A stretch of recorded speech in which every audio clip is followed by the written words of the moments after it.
হ্যাকিংয়ের ঘটনায় ডিবির তদন্তে সরোয়ারে আলমের সম্পৃক্ততা পাওয়া গেছে। জামায়াত আমিরের আইডি হ্যাক করতে ভারতের তৈরি উন্নত মানের ম্যালওয়্যার ব্যবহার করা হয়েছে বলেও দাবি করে এহসানুল মাহবুব জুবায়ের। বলেন, পরিকল্পিতভাবে শীর্ষ নেতাদের অনলাইন অ্যাকাউন্ট লক্ষ্য করে এই হামলা চালানো হচ্ছে। আমার উপর চতুর্দিক থেকে মিসাইল নিক্ষেপ করা হচ্ছে। আমি কোনো অ্যান্টি মিসাইল ইউজ করব না, বরঞ্চ আমার রাজনৈতিক সহকর্মীদেরকে আজকে আপনাদেরকে সাক্ষী রেখে যারা সম্পূর্ণ অন্যায়ভাবে আমার চরিত্র হনন করেছেন, আমি তাদের সবাইকে ক্ষমা করে দিলাম। কারণ আমার রক্ত এবং মেজাজের সাথে প্রতিশোধ মানায় না, যায় না। আমি প্রতিশোধের রাজনীতিতে বিশ্বাস করি না। খেলা আসলে কোন লেভেলে চলছে সেটা বলাই আসলেই মুশকিল। আমি গতকালকে বলেছিলাম এবং আমি বিএনপি নেতৃবৃন্দ সবাইকে আমি হুঁশিয়ার করে দিয়েছিলাম যে এই বিষয়টা নিয়ে কথা বলার আগে এভাবে রাজনৈতিক অ্যাটাক করার আগে বি কেয়ারফুল, হিসাব বুঝে নিয়ে করবেন। কেননা কমন সেন্স বলছে উনি এই পোস্টটা দিবেন না এবং দিতে পারে না। জামাতের আমির এই পোস্ট দিবে না, দিতে পারেন না উনি।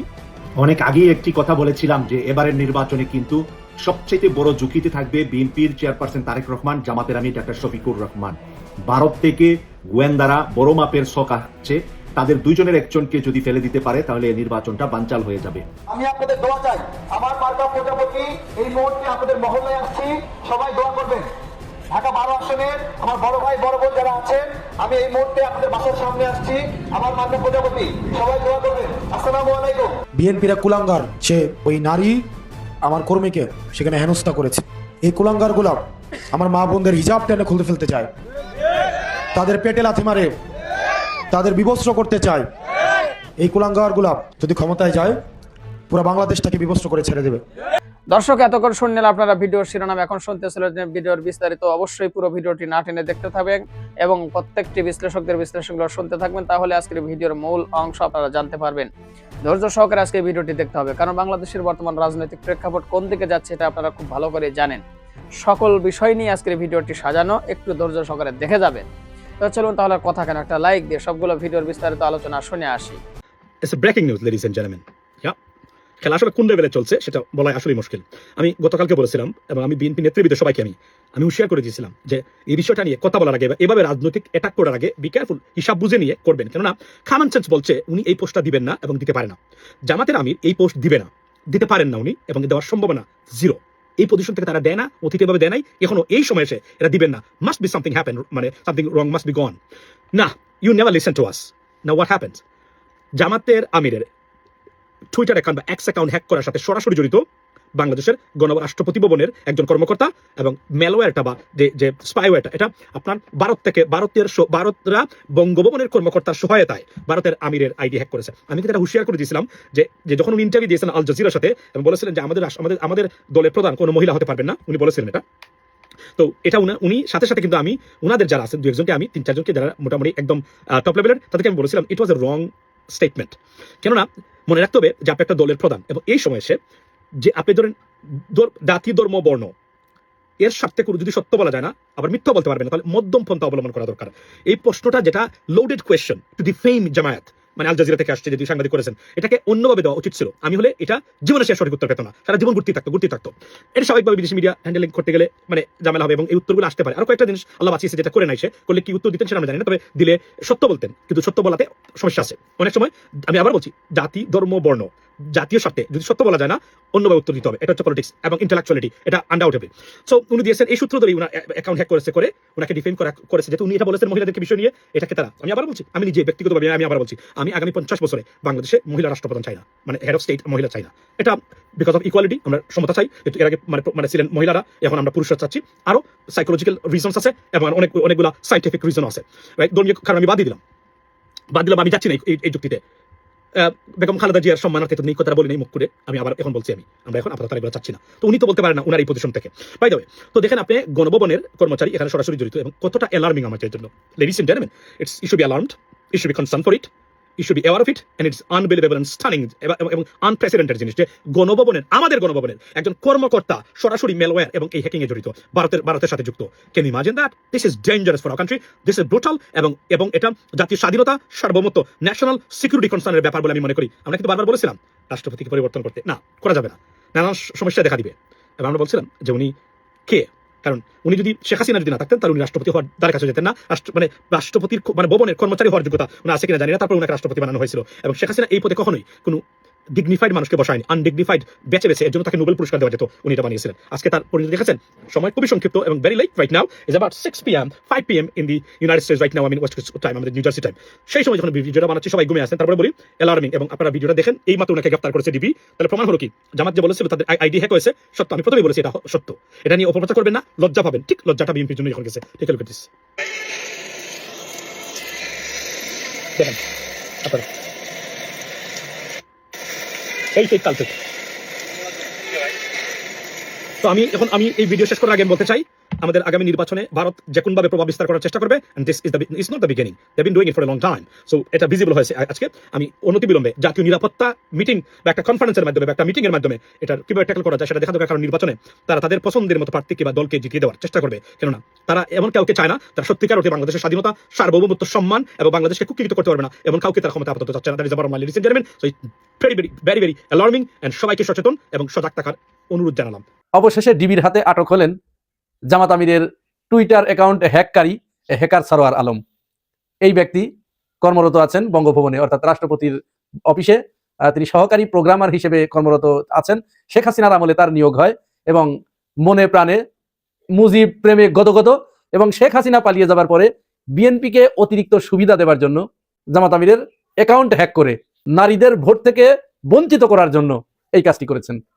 এখন প্রশ্ন আসছে ঘুরে ফিরে যে এই কাজটি কি তিনি নিজের ইচ্ছায় করেছেন নাকি এর সাথে অন্য কেউ জড়িত ছিল? অ্যাকাউন্টটি হ্যাক করার সাথে সাথে যিনি হ্যাক করেন তিনি তো প্রথম জানার কথা, তারপরে তিনি যদি কাউকে শেয়ার করেন বা তার সাথে যদি কেউ সহযোগী থাকে তার জানার কথা।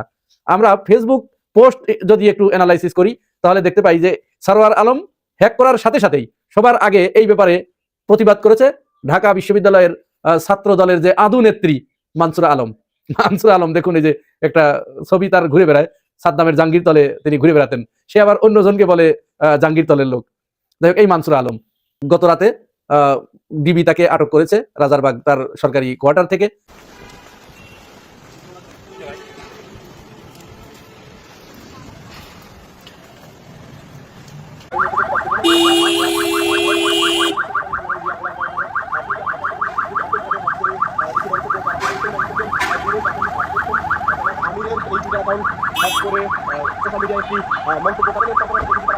আটক করার পরে প্রাথমিক জিজ্ঞাসাবাদে তিনি জানিয়েছেন তার ক্ষোভের থেকে, এবং বিএনপিকে একটু বেশি ফ্যাসিলিটি দিতে তিনি এই কাজটি করেছেন। শুধু তাই নয়, ওই কাজটি করার পরে তিনি আবার সেক্রেটারি জেনারেল মিয়া গোলাম পরোয়ারের অ্যাকাউন্টটিও হ্যাক করেছেন, এবং শফিকুল ইসলাম মাসুদ তার অ্যাকাউন্টটিও হ্যাক করে নিজেদের মন গড়া কথা সেখানে তিনি লিখে দিয়েছেন। তাকে জিজ্ঞাসাবাদ করার পরে এখন বিএনপির ভিতরে কেউ কেউ এর সাথে জড়িত আছেন, তিনি প্রাথমিক স্বীকার করেছেন যে তার সাথে অন্য কেউ আছেন। এখন কে কে আছে এটি জাতি জানতে চায়, কারণ এটি নিয়ে অনেক জল ঘোলা করা হয়েছে। বিএনপির হাই এডুকেটেড যেগুলো, মূর্খগুলোর কথা বাদই দিলাম, মূর্খরা তো যা শুনবে সেটি বিশ্বাস করবে, এটি খুবই স্বাভাবিক। কিন্তু বিএনপির পক্ষ থেকে আমরা এমন কিছু মানুষদের কাছ থেকে এই ব্যাপারে প্রতিক্রিয়া পেয়েছি যাদেরকে আমরা বেশ ভালো মানের লোক হিসেবে আমরা জানতাম, হায়ার এডুকেটেড, ওয়েল ম্যানার্ড জানা লোক। এমনকি জুলকারনাইন শাহের বিএনপির কর্মী, যিনি বিএনপির অ্যাক্টিভিস্ট, তিনিও এ ব্যাপারে দেখলাম যে খুব আগ্রহ প্রকাশ করছেন এবং যথেষ্ট আগ্রহ প্রকাশ করছেন। এখন এই যে হ্যাক করে একই ধরনের শব্দ কিন্তু সেখানে ব্যবহার করছে, নারীদেরকে উত্তেজিত করে দেবার, নারীদেরকে খেপিয়ে দেবার পোস্ট, সবগুলো বিশ্লেষণ করলে একই বিষয়ে লক্ষ্য করা যাচ্ছে। কারণ কি? কারণ হচ্ছে বিএনপি নারীদেরকে এই মুহূর্তে প্রচন্ড ভয় পাচ্ছে। ভয় পাচ্ছে এই কারণে এখনো বিএনপি না ভোটের পক্ষ ছাড়ে নাই। বিএনপি কিন্তু অবশ্যই না ভোটে ভোট দিবে, ধানের শীষ এবং না। আমি প্রমাণ দিয়ে দিচ্ছি, তারেক রহমান যতই বলুক যে আপনারা হ্যাঁ ভোটে ভোট দিবেন, যেদিন তারেক রহমানের ওই খবরটি প্রকাশিত হয়েছিল যে তিনি হ্যাঁ ভোটে ভোট চাচ্ছেন, আমি সেদিনই বলেছিলাম যে এটি তার মনের কথা নয়। তিনি উপরে এটি বলেছেন, ভিতরে ভিতরে তার নেতাকর্মীদেরকে তিনি শিখিয়ে দিয়েছেন যে তোমরা কিন্তু নায়ের পক্ষে ভোট চাইবে। এই যে প্রমাণ।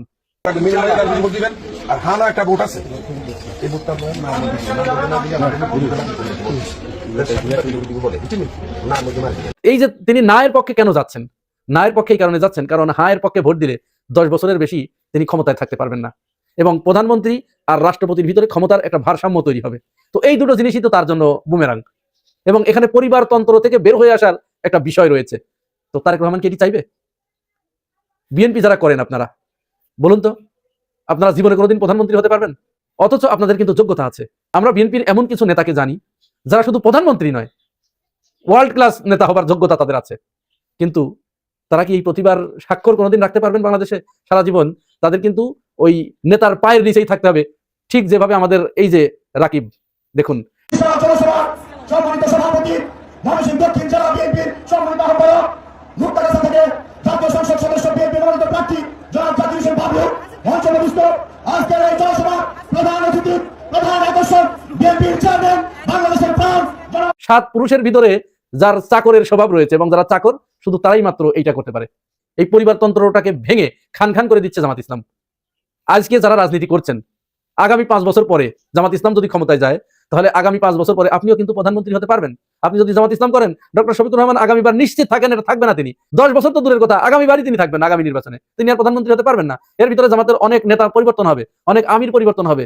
তো এই ক্ষেত্রে যদি আপনি এগিয়ে আসেন, আমি এগিয়ে যাই, তাহলে আমিও কিন্তু প্রধানমন্ত্রী হতে পারি। এই যে একটা সুযোগ। জাপানে কি হয়, জাপানে কিন্তু সেখানে আগে 1 বছর ছিল সম্ভবত, এখন 3 বছর করেছে তারা। তাদের চিন্তা চেতনা হচ্ছে জাপানের প্রতিটি নাগরিক যাতে প্রধানমন্ত্রী হওয়ার সুযোগ পায়। অথচ তার বিপরীতে আমরা কি করছি, বাংলাদেশের অন্য কারো প্রধানমন্ত্রী হওয়ার স্বপ্ন কোনোদিন পূরণ হবে না, ওটি সারা জীবন অধরাই থেকে যাবে। কিন্তু এইখানে তো জামাত ইসলাম কাজ করেছে। জামাত ইসলাম এই জায়গাটায়, অর্থাৎ প্রত্যেকেই যেন প্রধানমন্ত্রী হতে পারে, যে কেউ প্রধানমন্ত্রী হতে পারে, এই সুযোগটি কিন্তু করে দিয়েছে। এখন এই সুযোগ আমরা গ্রহণ করবো কিনা সেটা আমাদের ভাববার বিষয়। তাহলে নারীদেরকে তারা এই কারণে টার্গেট করেছে যে নারীরা ভোট চাইতে গিয়ে মা বোনদেরকে এই জিনিসটি খুব পরিষ্কার করে বুঝিয়ে দিচ্ছেন, হ্যাঁ এর পক্ষে কি আর না এর পক্ষে কি। আমরা পুরুষরা কিন্তু এটা বুঝতে পারছি না, নারীরা নারীদেরকে খুব চমৎকার করে বুঝিয়ে দিচ্ছেন। এবং এই ব্যাপারে জামাতের নারীরা যে ভূমিকা রাখছে, বিএনপির কাছে এই জরিপ আছে যে বাংলাদেশে 49% একটু উপরে নারীর অনুপাত। এই নারীদের 45%-এর উপরে ভোট পাবে জামাত ইসলাম। বিএনপি নারীদের ভোট পাচ্ছে না, যার কারণে যে করেই হোক ছলে বলে কলে কৌশলে তাদেরকে নারীদেরকে দমাতে হবে। নারীদেরকে বিভিন্ন জায়গায় তারা মারধর করেছে, হেনস্থা করেছে, ছায়া খুলে নিতে চেয়েছে, পেটে লাথি দিয়েছে, তারপরে মাথায় কোপ দিয়েছে। এইগুলো করার পরেও যখন নারীরা দমে যায় নাই, বাড়ি বাড়িতে যখন ভোট চাইতে যাচ্ছে, তখন তারা নতুন আরেকটা বিষয় সামনে এনেছে যে ইসলামে কি এই আছে। আমরা দেখেছি বিভিন্ন জায়গায় যে তোমরা নারী এই যে ভোট চেয়ে বেড়াচ্ছ না মহিলারা, এটা ইসলামে আছে। তার মানে কি? আপনি নিজে বলছেন নারীদেরকে জামাত ইসলাম ক্ষমতায় দেয় না, বা জামাত ইসলাম নারীদেরকে ঘরে আবদ্ধ করে রাখতে চায়। সেই নারীরা যখন ভোট চাইতে যাচ্ছে, তখন আপনি বলছেন যে এটা কি ইসলামে আছে? নারীরা বাড়ি বাড়ি ভোট চাইবে, এই নারীদের ভোট চাওয়া কিসের, নারীদের নির্বাচন কিসের, নারীদের রাজনীতি কিসের? তার মানে দলগতভাবে এইটা আপনি চর্চা করেন, যার কারণে ওইটা নারীদের উপরে অ্যাপ্লাই করছেন। তো আপনি এটাই যদি হয়, তাহলে নারীদের কেন ওখানে যে বাধা দিচ্ছেন? আপনি যদি নারীর ক্ষমতায়ন চান, নারীরা যদি রাজনীতি করতে পারবে এইটা যদি চেয়ে থাকেন, তাহলে ভোট চাওয়ার ক্ষেত্রে কেন নারীকে বাধা দিবেন? এটাই মূলত নারীদের উপরে চড়াও হওয়ার তাদের অন্যতম কারণ। নারীদেরকে তারা ডিটাচ করতে চাচ্ছে জামাত থেকে। নারীদের ভোট যাতে জামাত ইসলাম এবার না পায়, সেই ব্যবস্থা করার জন্য তারা উঠে পড়ে লেগেছে। আর একটা ষড়যন্ত্র শুরু করেছে জুলকারনাইন শায়ের, এটি করছেন ঢাকা 17 আসন, যেহেতু এখানে তারেক রহমানের প্রতিদ্বন্দ্বী খালেদুজ্জামান। এখন খালেদুজ্জামান যদি দিতে যায়, তাহলে তো তারেক রহমানের মান সম্মান সব শেষ হয়ে যাবে। যার কারণে একের পর এক জুলকারনাইন শায়ের এখন পুরনো বিভিন্ন ভিডিওগুলো খুঁজে খুঁজে বের করে এনে তারা খালেদুজ্জামানের চরিত্র হননের চেষ্টা করছে। গতকাল একটি ভিডিও তিনি ছেড়েছেন সেনাবাহিনীর সাথে বাকবিতণ্ডার, ওটি কিন্তু আরো 1-1.5 মাস আগের। ওই ব্যাপারে খালেদুজ্জামান ক্ষমা চেয়ে সেনাবাহিনীর সাথে তার একটা আপোষ হয়ে গেছে, সেইটা তিনি এখন সামনে এনেছেন। আজকে আবার আরেকটি ভিডিও তিনি সামনে এনেছেন, খালেদুজ্জামান কোন একটা ব্যাংকে, এক্সিম ব্যাংকের কোন শাখায় গিয়ে ম্যানেজারকে মেরে নাক ফাটিয়ে দিয়েছেন। এটা কত বছর আগের আল্লাহ জানে, আর সেখানে পরিষ্কার বোঝাও যাচ্ছে না, কিন্তু সেটি তিনি সামনে আনছেন।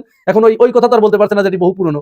এখন সেখানে তিনি এটা প্রমাণ করার চেষ্টা করছেন যে খালেদুজ্জামানের মতো এরকম একজন বদমেজাজি লোক এইখানে এমপি হবে।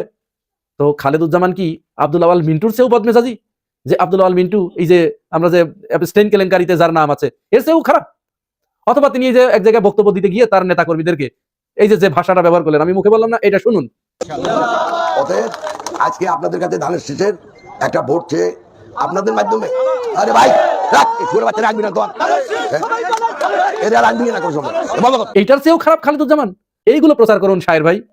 দর্শক, আশা করি সবগুলো ভিডিও দেখেছেন এবং বিস্তারিত আলোচনা শুনেছেন। তো অবশ্যই এবার আপনাদের মূল্যবান মতামত জানাবেন, পারলে ভিডিওটি শেয়ার করে সবাই দেখার সুযোগ করে দিবেন। আর আমাদের এই চ্যানেলে নতুন হলে সাবস্ক্রাইব করবেন যারা করেছেন, ধন্যবাদ। ভালো থাকবেন। পরবর্তী নিউজ নিয়ে হাজির হবো। আজকের মতো এ পর্যন্তই। আল্লাহ হাফেজ।